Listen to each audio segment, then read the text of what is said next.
2022년 새해가 우리에게 다가왔습니다. 우리는 이 새해를 살아가면서 주님의 뜻이 하늘에서 이룬 것 같이 땅에서도 이루어지기를, 천국이 우리에게 임하기를, 이 땅에서도 이루어지기를, 우리 삶에 이루어지기를 우리가 간절히 소원하고 있습니다. 그러나 우리가 아무리 소원한다고 해서 우리가 이 땅에서 천국을 만들거나 천국이 우리에게 다가오게 할 수는 없습니다. 그것이 바로 우리 믿는 사람의 생각이에요. 믿지 않는 불신자들은 인본주의로 유토피아, 천국과 같은 그런 세상을 만들 수 있다고 생각합니다. 인간의 지식이 팽창해지고 과학이 발전하고 의학이 발전하면 이 땅에서도 천국 같은 삶을 누릴 수 있을 거다. 그렇게 인본주의자들, 이 세상의 불신자들은 생각하고 있습니다. 그러나 우리가 알다시피 세상이 가면 갈수록 더 사악해지고, 한편으로 지식과 과학이 발전됨으로 편리해지고 좋아지는 부분이 있는가 하면, 다른 한편으로 더욱더 사람들이 죄악에 시달리게 되고 방황하게 되고 어렵고 힘드는 그런 일들이 자꾸 일어나게 됩니다. 아무리 우리가 노력한다고 해서 천국을 이 땅에서 만들거나 우리 스스로 힘으로 만들거나 천국이 다가오게 할 수는 없다. 예수님께서는 이 사실을 분명히 우리에게 말씀해 주셨습니다. 오직 하나의 방법이 있다. 그것은 우리가 회개하는 것이다. 우리에게 다가온 2022년, 이것은 하나의 시간입니다.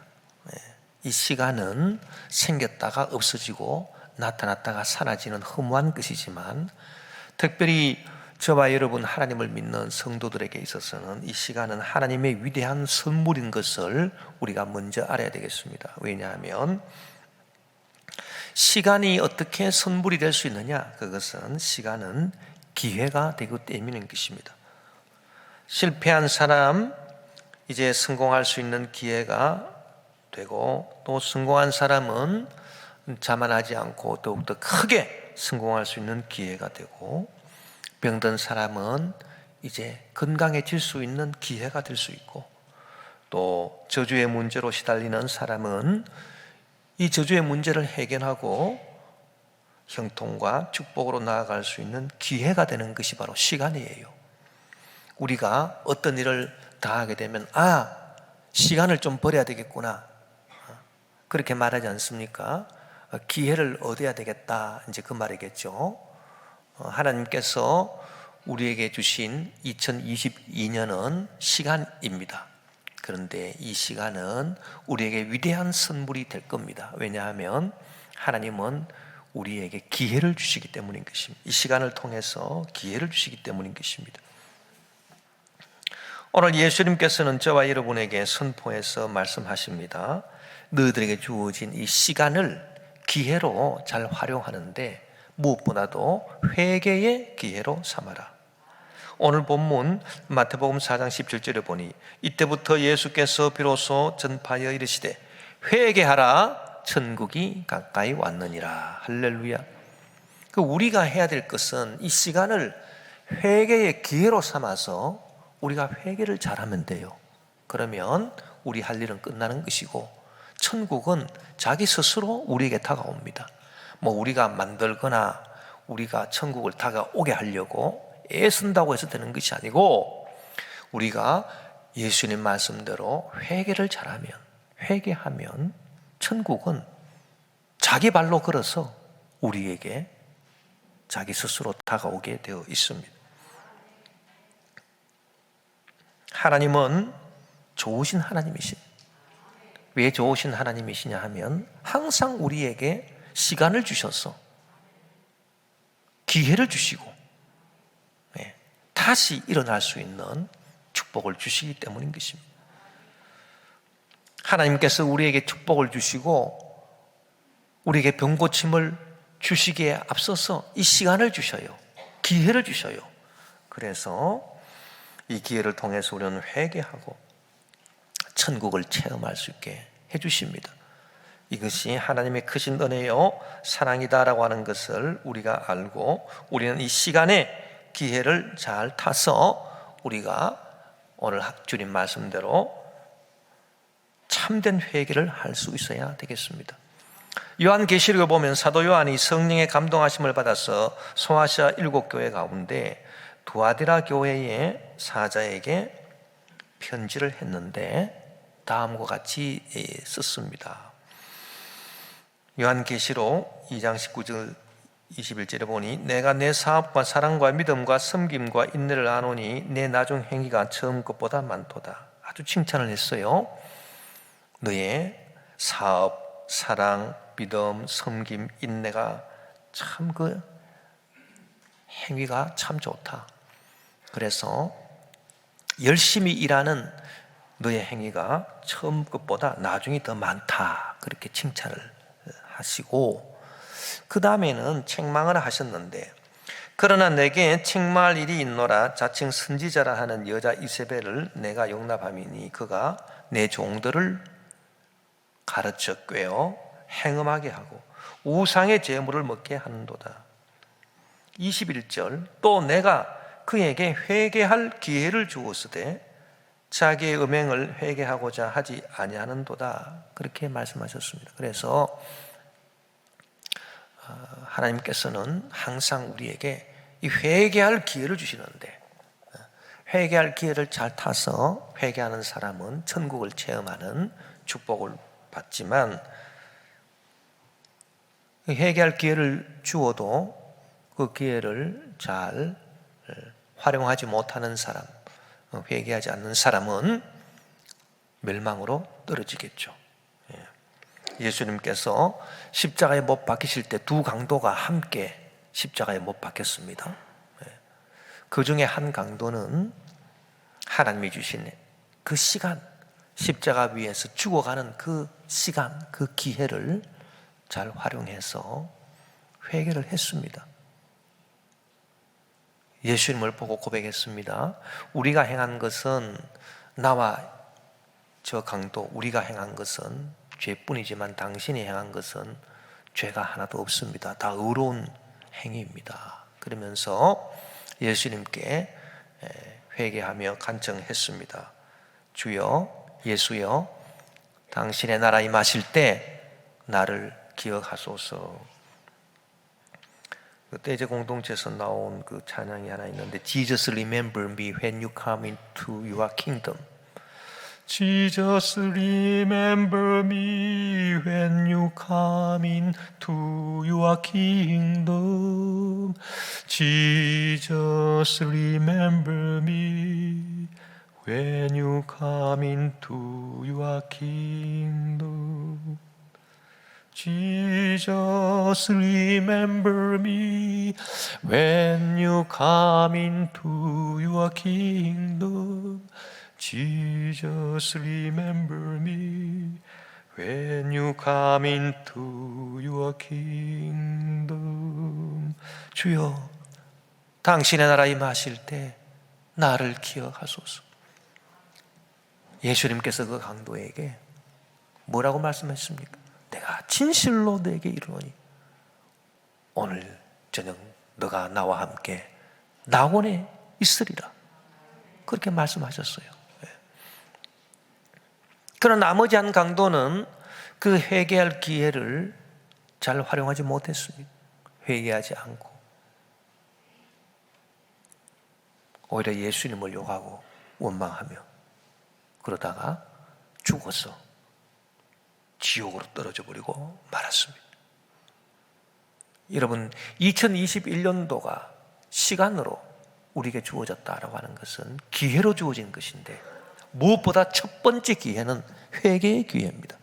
회개하라, 천국이 가까이 왔느니라. 우리가 예수님과 함께 십자가에 달렸다가 구원받은 이 강도처럼 회개를 잘 할 수 있어야 되는 거예요.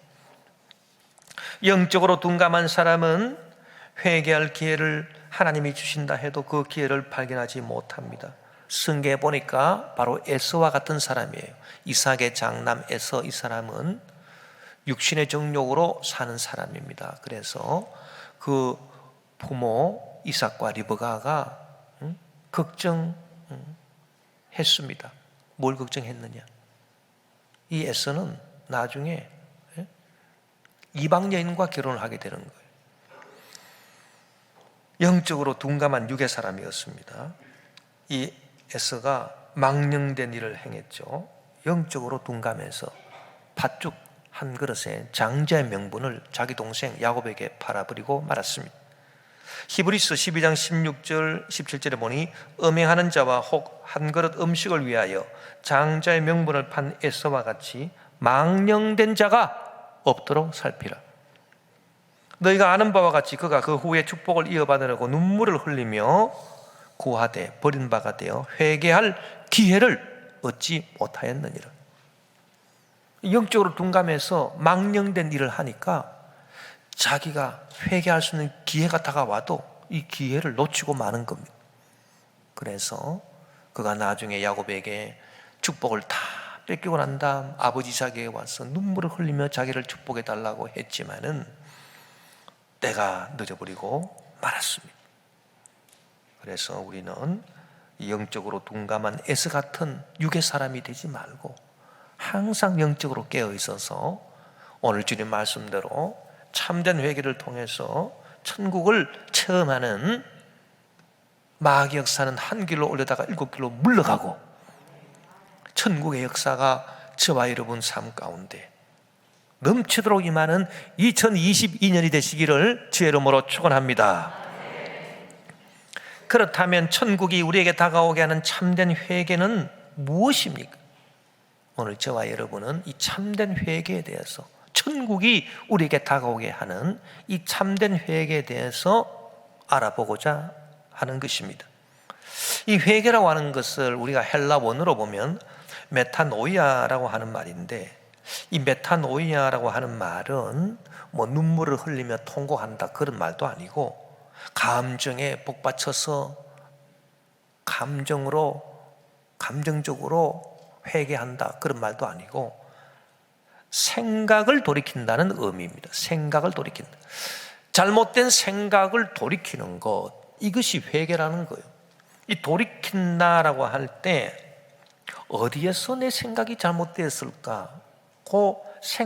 내 생각이 잘못되어 나간 그 시점, 그때를 우리가 잘 알아야 되겠죠.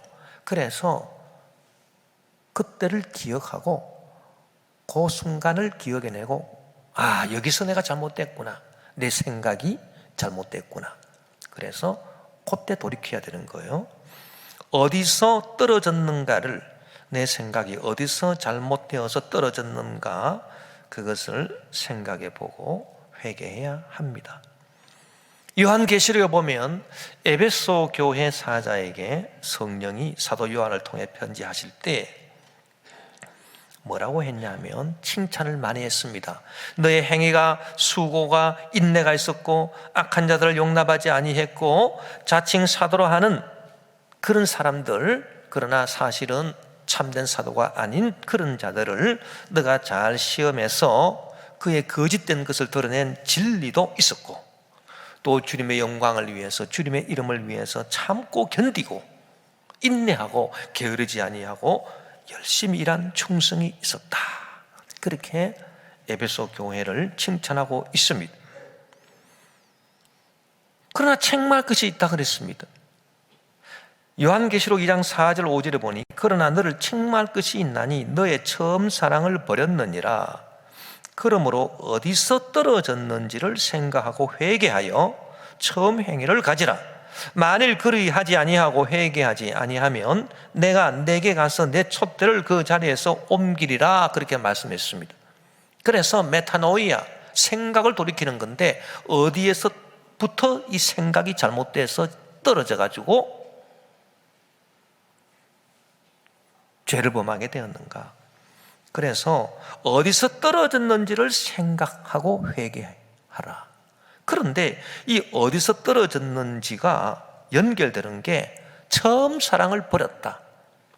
그러나 너를 책망할 것이 있나니 너의 처음 사랑을 버렸느니라. 이 처음 사랑을 버린 그때 내 생각이 잘못 떨어진 때입니다.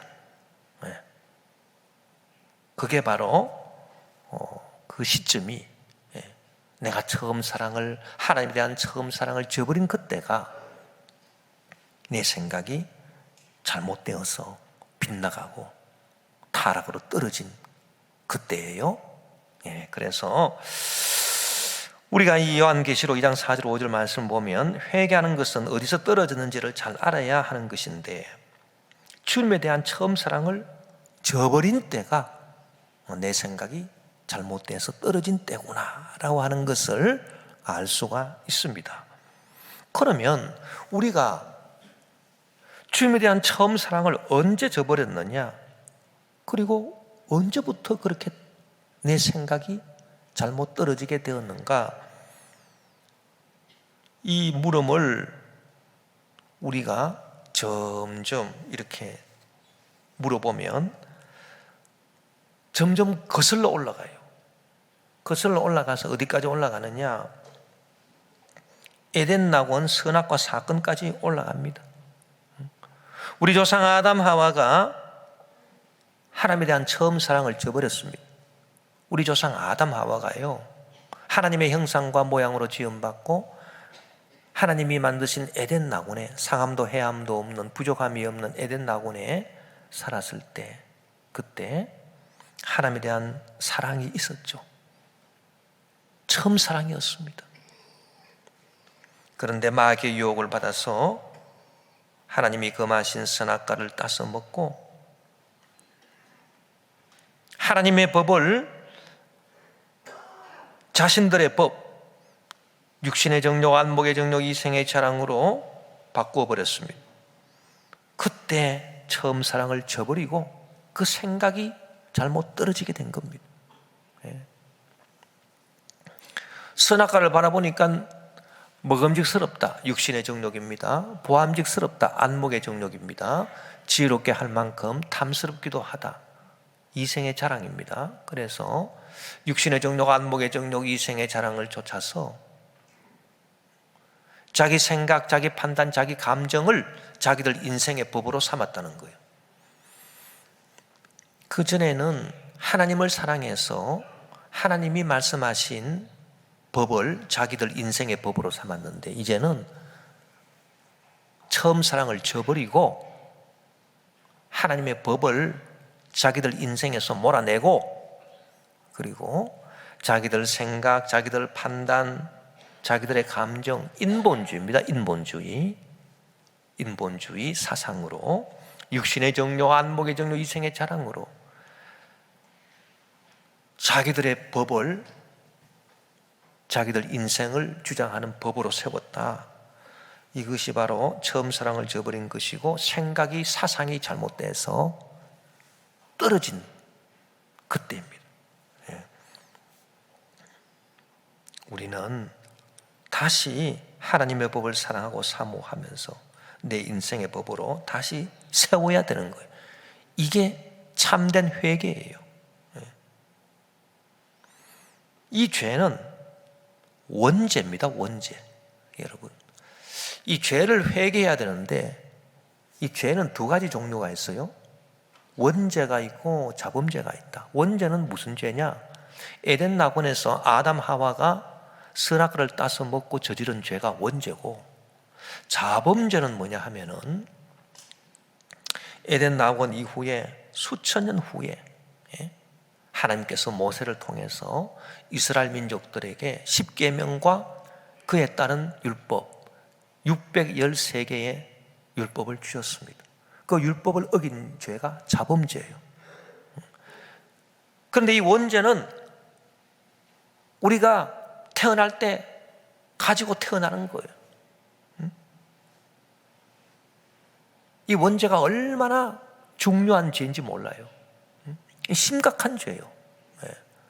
우리 조상 아담 하와가 하나님에 대한 첫사랑을 저버리고 하나님의 법을 무시해서 폐기 처분하고 자기들 스스로 법을 세운 이 원죄, 이 원죄는 너무나도 중한 죄이기 때문에 이 죄는 유전이 되었습니다. 아담 하와 이후로 모든 인류들에게 유전이 되어가지고 이 죄가 우리에게도 유전되어 우리는 다 원죄를 갖고 이 세상에 태어나게 된 것입니다. 그러니까 얼마나 이 죄가, 이 원죄가 심각한 죄인가. 첫사랑을 저버리고 내 마음대로 법을 세워서 내 인생을 살고자 했던 이 죄가 얼마나 심각하고 중대한 죄인가라고 하는 걸 알 수가 있습니다. 여러분, 자범죄는 유전되지 않습니다. 부모가 살인죄를 지었는데 자녀가 살인죄를 짓습니까? 이거는 계명을 어긴 죄잖아요. 10계명을 어긴 죄. 이 10계명을 어긴 죄는 자범죄거든요. 그 자범죄가 유전됩니까? 아버지가 도둑질을 했는데 아들이 도둑질을 합니까? 아버지가 간음했다고 아들이 간음합니까? 이 10계명을 어긴 죄, 나 외에 다른 신을 두지 마라, 우상을 만들지 마라, 하나님의 이름을 망령되이 긋지 마라, 주의를 거룩하게 지켜라, 네 부모를 공경하라, 살인하지 마라, 간음하지 마라, 도둑질하지 마라, 내 이웃을 해하려고 거짓 증거하지 마라, 내 이웃을 탐내지 마라. 이런 계명을 어기는 죄는 자범죄인데 이 자범죄는 유전되지 않습니다. 원죄는 에덴 낙원에서 아담 하와의 시절에 그들이 범한 최초의 죄요. 이 자범죄는 하나님이 택하신 이스라엘 민족에게 모세를 통해 주신 율법을 어기는 죄가 자범죄입니다. 원죄는 자범죄보다 훨씬 앞서서 우리 인류가 범한 최초의 원초적인 죄고 얼마나 중대한 죄인지 유전되어 내려오는 죄예요. 저와 여러분 다 원죄를 갖고 태어났어요. 자, 오늘 제가 여러분에게 말씀드리고자 하는 것은 이 원죄에 대한 회개를 해야 된다는 것입니다. 우리가 이 원죄를 철저하게 회개해야 합니다. 만약에 이 원죄를 우리가 회개하지 아니하면 자범죄를 아무리 회개해도 아무 소용이 없습니다. 하나님, 내가 오늘도 남을 미워했네요. 미워하는 것은 살인죄라고 했는데 주님, 내가 남을 미워했습니다. 용서해 주십시오. 아이고, 오늘도 내가 음란하고 간음했습니다. 용서해 주십시오. 오늘도 내가 남의 것 도둑질했습니다. 용서해 주십시오. 오늘도 내가 남의 것 탐냈네요. 남을 중상모략했습니다. 거짓 증거했습니다. 용서해 주세요. 오늘도 내가 부모님을 공경하지 못했습니다. 불효했습니다. 용서해 주세요. 아무리 회개해 보세요. 이 자범죄를 아무리 회개한다 하더라도 원죄를 회개하지 아니하면, 원죄를 회개해서 주님, 내가 주님에 대한 첫사랑을 저버렸습니다. 내가 그 첫사랑을 회복하게 도와주시고 내 스스로 인생의 법을 세우지 않고 이제 주님 말씀을 내가 사모하며 그 주님의 말씀을 내가 사랑하며 그 주의 말씀을, 그 주의 법을 내 인생의 법으로, 이 세상을 다스리는 법으로 세우겠습니다. 이렇게 원죄를 회개하지 아니하면 아무리 우리가 자범죄를 회개해도 아무 소용이 없고 지은 죄 또 짓고 지은 죄 또 짓습니다. 왜? 이 원죄가 죄의 뿌리예요. 뿌리가 살아있어요. 뿌리가 살아있으니까 이 자범죄 가지를 아무리 쳐도 또 생기고 또 생기고 또 생기고 또 생깁니다. 그러니 우리는 이 원죄를 회개해야 되는 거예요. 여러분, 지금 세상이 심각한 이유가 뭔지 아십니까? 지금 이 세상이 범하려고 하는 것은 이 포스트 모더니즘으로, 다원주의로, 인본주의로 원죄를 또 지으려고 하고 있는 겁니다. 그렇기 때문에 지금 세상이 심각한 거예요. 지금 세상의 사람들이 짓는 죄는 자범죄뿐만 아닙니다. 살인하고 간음하고 부모 불효하고 도둑질하고 남을 중상 모략하고 헛뜯고 남의 것 탐내고 하나님 외에 다른 신을 섬기고 우상 섬기고 주일날 하나님께 영광 돌리지 않고 이런 자범죄만 짓는 게 아니고요, 아예 하나님의 법이 무슨 소용이 있느냐? 하나님의 법을 다 갈아치워버려라. 인본주의다. 인간이 최고다. 저 북한의 주체 사상이 그거 아닙니까? 인간이 최고라는 거예요. 인본주의. 그래서 무슨 법들을 자꾸 만들려고 합니까? 차별금지, 평등법 이런 거는요, 하나님의 법에서 검해놓은 것, 동성애 같은 거, 그런 것도 비판하면 잘못됐다고 하는 것 아닙니까? 그러니까 이건 하나님의 법을 정면으로 도전하는 거예요.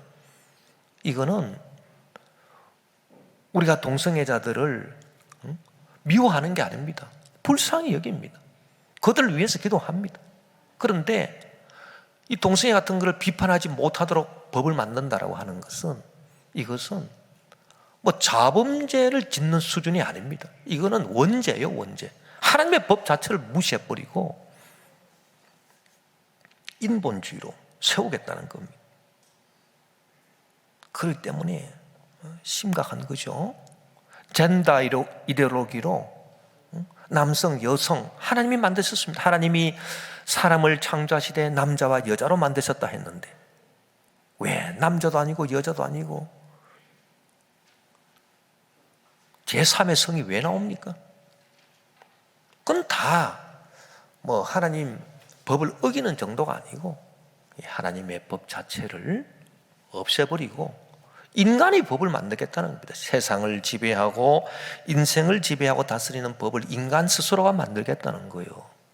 그러니 심각한 거죠. 우리는 참 이런 세상을 바라보면서 탄식하지 아니할 수가 없습니다. 아담 하와가 에덴 낙원에서 지었던 그 원죄를 또 범하려고 하고 있는 이 세상을 우리가 어떻게 봐야 되겠습니까? 죄 뿌린 원죄를 회개하지 아니하면 안 됩니다. 원죄를 회개해야 됩니다. 자범죄도 회개해야 되지만 우선 원죄를 회개해야 돼요. 이것이 참된 회개예요.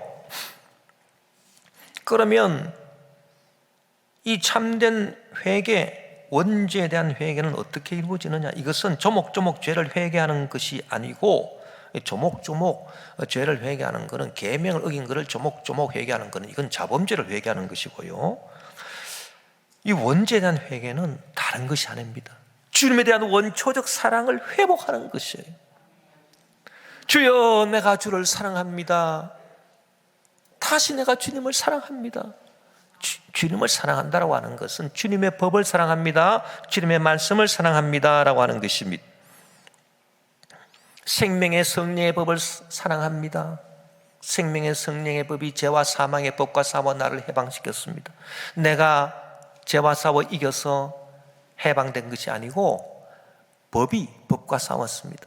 주님의 말씀, 생명의 성령의 법이 죄와 사망의 법과 싸워서 이기고 나를 해방시켜 주셨으니 나는 이제 주님을 다시 사랑하게 되었습니다. 그 사랑을 회복합니다. 처음 사랑 저버린 그 원죄를 회개하고 처음 사랑을 다시 회복하게 되었습니다. 주님의 법을 다시 내 인생의 법으로 세우고 이 세상을 다스리는 법으로 세우겠습니다. 이것이 원죄에 대한 회개예요. 찬송가 387장 멀리 멀리 갔더니 처량하고 고나며, 멀리 멀리 갔더니 처량하고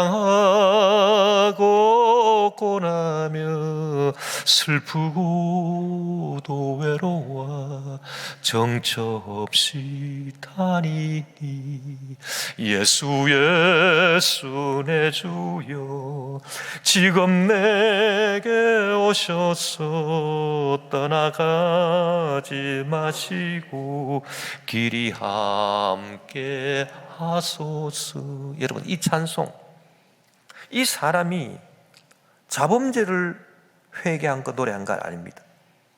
내가 살인했습니다, 내가 간음했습니다, 내가 도둑질했습니다, 그랬더니 고나고 슬프고 외롭고 정처 없이 다닙니다. 그게 아니잖아요. 멀리 멀리 갔더니, 이 멀리 멀리 갔다는 건 뭡니까? 하나님의 법을 내 마음에 두기를 내가 싫어하고 하나님의 법을 무시하고 하나님의 법을 폐기 처분해버리고 하나님 낯이 보이지 않는 곳으로 떠났습니다. 그게 멀리 멀리 갔다는 겁니다. 누가복음 15장에 나오는 탕자의 비유가 바로 그것입니다. 이 탕자가 무슨 살인죄를 지었습니까? 도둑질을 했습니까? 그게 아니지 않습니까? 이 탕자는 아버지의 간섭이 싫었습니다. 아버지의 법이 싫었습니다. 아버지 법을 무시해버리고 자기 스스로 인생의 법을 세워가지고 잘 살아보겠다고 아버지 재산을 미리 상속받아서 멀리 떠났습니다.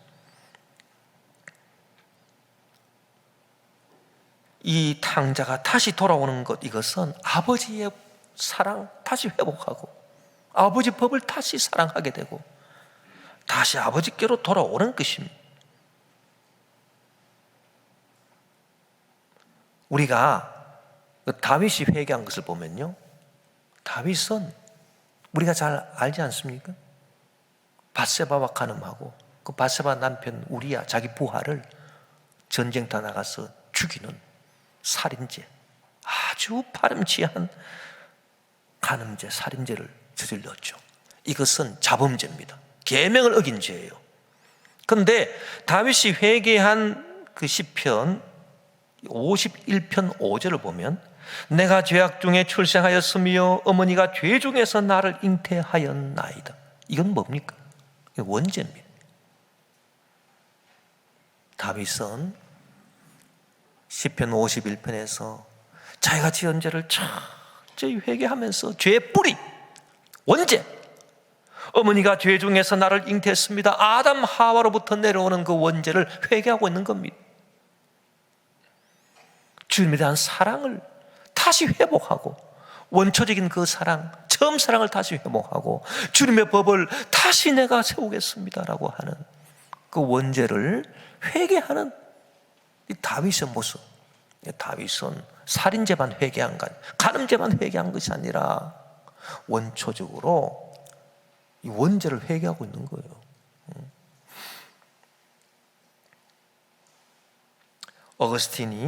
여러분 어거스틴은 누굽니까? 저는 여러분께서 이 성경을 읽으시고 그 다음으로 어거스틴의 고백록을 꼭 읽어보시기를 바라는데, 이 어거스틴은 우리 기독교 2000년 역사 가운데 가장 위대한 주의 종이라고 할 수 있습니다. 위대한 신학자요, 위대한 목회자였습니다. 히포 교회 감독이었습니다. 이 어거스틴은 고백록에서 원죄의 회개, 이 원죄를 회개하는 그런 고백을 하고 있어요. 원초적 그 사랑, 주님에 대한 처음 사랑을 다시 회복하고자 하는, 그러니까 원죄를 회개하는 거죠. 이 원죄의 회개를, 원초적 사랑을 회복하고자 하는 그 사랑에 대해서 다음과 같이 고백하고 있습니다. 내가 주님을 사랑한다고 할 때 무엇을 사랑하는 것입니까? 그것은 물체의 아름다움도 아니요 시절의 아름다움도 아니며 우리의 눈을 즐겁게 하는 찬란한 빛도 아니요 여러 가지 노래의 아름다운 선율도 아니며 꽃과 기름과 향료가 풍기는 향기도 아니요 만나와 꿀의 맛도 아니며 사랑으로 포옹할 때 흐뭇하게 느껴지는 몸뚱아리도 아닙니다. 주님, 당신은 영이시고 당신의 말씀은 볼 수 없고 우리가 당신의 말씀은 귀로 들을 수가 없습니다. 당신은 영이시기 때문에 누가 당신을 만져볼 수 있습니까?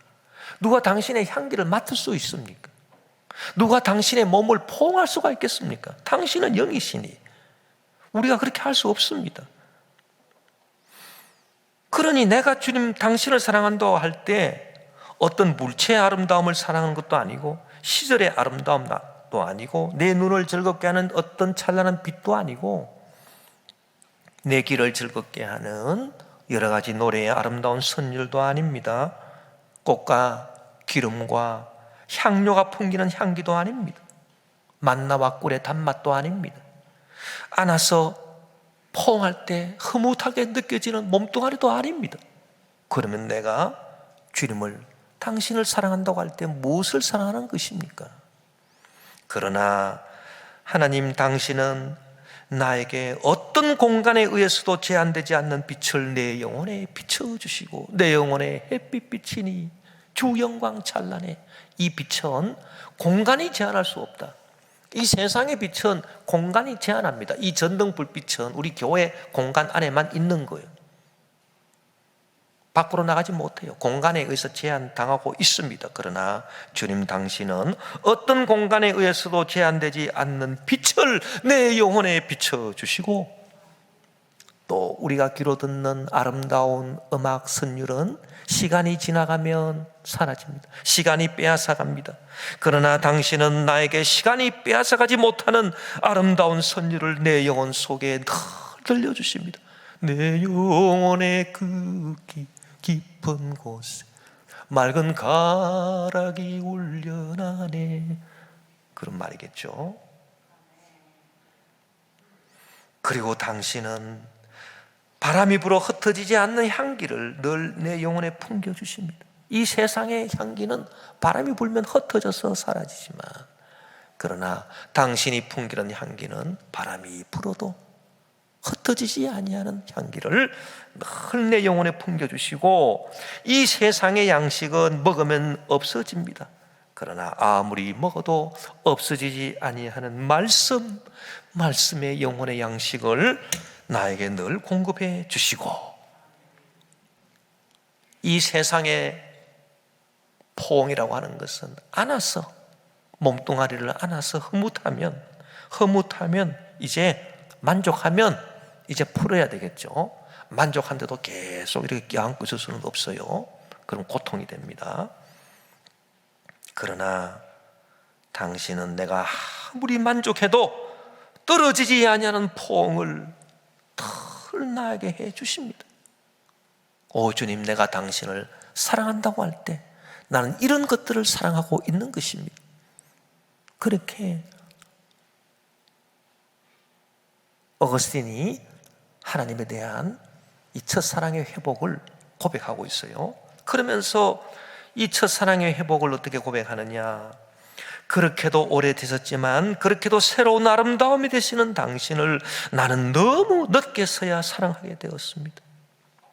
참 이 고백이 우리의 심령을 울립니다. 하나님, 당신은 얼마나 오래되신 분입니까? 태초 이전부터 스스로 계시는 주님, 당신은 얼마나 오래되신 분입니까? 그럼에도 불구하고 늘 새로운 아름다움이 되시는 당신을 나는 어리석었어. 그 당신의 아름다움을 알지 못하고 어리석었어. 영적으로 둔감하여 세상을 방황하다가 너무 늦게서야 당신을 사랑하게 되었습니다. 당신이 나와 함께 계셨지만 나는 당신과 함께 있지 않았습니다. 아버지의 마음이 늘 집을 떠난 탕자에게 있듯이, 주님 당신은 나와 함께 늘 계셨지만 나는 당신과 함께 있지 않았습니다. 탕자의 마음은 아버지와 전혀 함께 있지 않았던 것처럼 이 세상 피조물들의 현란한 아름다움이 나를 당신에게서 멀리 떠나게 한 것입니다. 육신의 정욕, 안목의 정욕, 이생의 자랑으로 이 세상 피조물들, 당신이 지으신 이 피조물들의 아름다움이 나를 유혹해서 당신으로부터 나를 멀리 떠나게 한 것입니다. 그러나 실상은 이 피조물의 일시적인 아름다움도 하나님 당신이 만드시지 아니했더라면, 원래 당신 안에 있지 아니했다면 있을 수 없었던 것들이 아닙니까? 이 세상 피조물들의 아름다움이 저절로 생겼습니까? 당신이 만드신 것이 아닙니까? 당신이 이 피조물들의 아름다움을 만들지 않았다면 이런 것들은 아예 있을 수도 없는 것 아니겠습니까? 그렇게 어거스틴이 고백하고 있습니다. 내가 이렇게 당신을 떠났지만은 그래도 당신은 부르시고 소리질러 귀머리가 된 내 길을 열어주셨습니다. 또한 당신은 당신의 빛을 나에게 번쩍 비추어 주셔서 내 눈의 어둠을 쫓아버려 주셨습니다. 당신이 당신의 향기를 내 주위에 풍기심에 나는 그 향기를 맡고서 이제 당신을 더욱 갈망하고 있습니다. 나는 이제 당신의 말씀을 맛보고는 더욱 그 말씀에 굶주리고 목말라 하고 있습니다. 당신이 나를 한번 안아주심에 나는 불이 붙어 당신이 주시는 평안을 애타게 그리워하고 있습니다.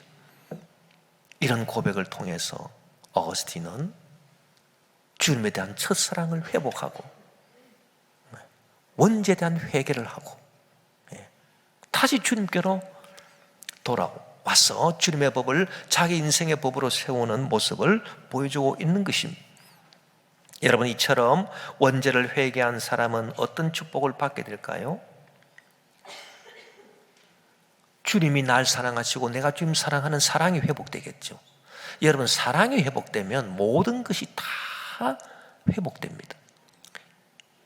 또 사랑이 회복되면, 사랑은요 모든 걸 다 알아요. 우리에게 필요한 것이 뭐냐 다 압니다.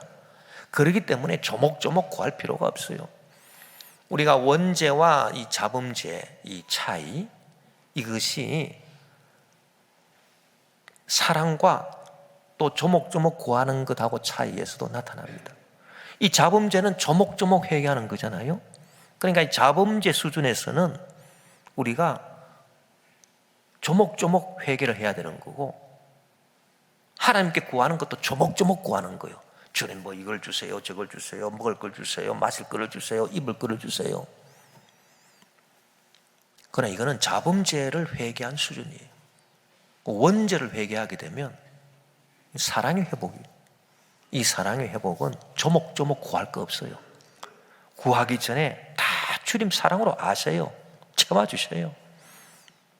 마태복음 6장 24절 25절에 보니 한 사람이 두 주인을 섬기지 못할 것이니 혹 이를 미워하고 저를 사랑하거나 혹 이를 중히 여기고 저를 경히 여김이라. 너희가 하나님과 재물을 겸하여 섬기지 못하느니라. 사랑에 대해서 말하고 있습니다. 주님을 가장 사랑하는 이 원초적 사랑의 회복이 일어나고 난 다음에는 어떻게 되느냐? 그러므로 내가 너희에게 이르노니 목숨을 위하여 무엇을 먹을까 무엇을 마실까 몸을 위하여 무엇을 입을까 염려하지 말라. 목숨이 음식보다 중하지 아니하며 몸이 의복보다 중하지 아니하냐. 제가 기도할 때 그런 깨달음을 얻었습니다.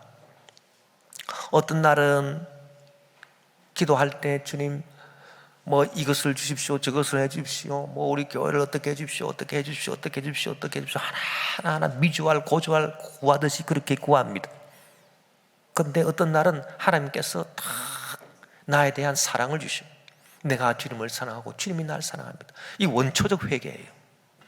원초적 회개가 이루어지고 사랑이 회복되면요 따로 구할 게 없어요. 주님, 저에게 필요한 모든 것, 우리 교회에 필요한 모든 것 주님께서 주시리라 믿습니다. 그러고 끝나는 거예요.